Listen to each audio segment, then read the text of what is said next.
Joaquin Castro of Texas, who's the chair of the Subcommittee on International Development and International Organizations and Global Corporate Social Impact, for 5 minutes. Thank you, Chairman Meeks, for calling this incredibly important hearing. The witnesses, thank you, all of you, for your testimony. And I'd also like to thank Representative Barbara Lee, who led the principled opposition to the 2001 AUMF and has done so for 2 decades. The situation in Ukraine only highlights the importance of reinforcing the constitutional separation of powers and reasserting Congress's authority to declare war. The President has been clear and consistent, including last night at the State of the Union, that the United States is not going to go to war with Russia and that we will stand by our NATO allies that are increasingly feeling pressure. The purpose of this hearing is to investigate the 2001 authorization for the use of military force and establish the parameters for what a repeal and replace would look like, and I'll keep my questions focused on that. First, Mr. Visick, in your statement, you list a number of, quote, associated forces the administration thinks are covered by the AUMF, including al-Shabaab. You later say that any replacement AUMF, quote, should include explicit authority to use force against ISIS and al-Qaeda, omitting al-Shabaab. This week, the administration submitted a long overdue report on the entities covered by the 2001 AUMF, where al-Shabaab is referenced to be responsible for, quote, numerous attacks, threats, and plots against U.S. personnel and interests in East Africa. So what is the extent of the threat that al-Shabaab poses to the United States homeland and not just U.S. forces in West Africa? Congressman, thank you for that question. I think to give you a good answer about the threat assessment, I would want to turn to my DOD colleague, Assistant Secretary Mayer.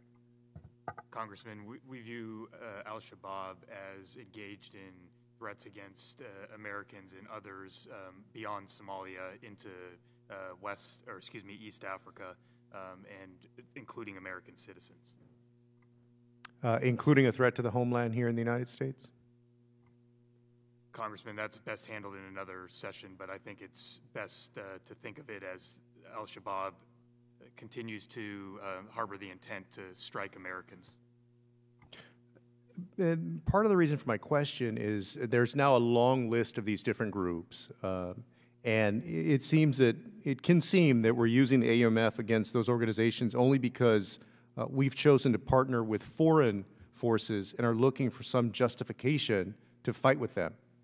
And so my second question is, Mr. Visick, in your testimony you state that a new AUMF should include, quote, a periodic review of the groups that are subject to the use of force and the locations where force is used. Such a review is entirely within the authority of the administration to undertake, even without a statutory requirement to do so. In the last 20 years, successive administrations have identified an increasing number of organizations as, quote unquote, associated forces of the Taliban. And so my question is, in the 20 years of the war on terror, how many times has an entity been removed from the list? To my knowledge, no group has been removed from the list. Obviously, if a decision was made to do so, we would report to Congress the change in the legal framework. And thank you for your support of a review, and given your support for a review, will you commit to a regular and thorough review of all organizations covered by the 2001 AUMF, even absent a statutory requirement that you do so? And will you work with this committee to establish the parameters for such a review? And let me be clear, by a review, I don't mean a simple report on the entities you believe are covered by the 2001 AUMF. We are always willing to talk with Congress about the best way forward and the process for doing so. Thank you. And just this week, the administration submitted 3 long overdue reports on how the AUMF has been used. The unclassified portions of the reports detail activity in Afghanistan, Iraq, Somalia, and Syria. They refer, though, to, quote, other countries where U.S. military actions have occurred, unquote.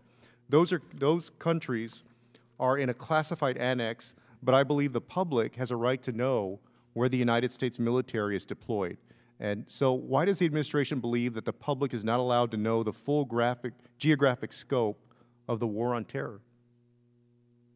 And we only have like 30 seconds. So, Congressman, I think we looked at that very closely to determine what we could put into the unclassified report, and we will continue to strive to see if aspects of the classified report can be moved into an unclassified format. Thank you. Thank you all. I yield back, Chair. Gentleman yields back. I now recognize Representative Scott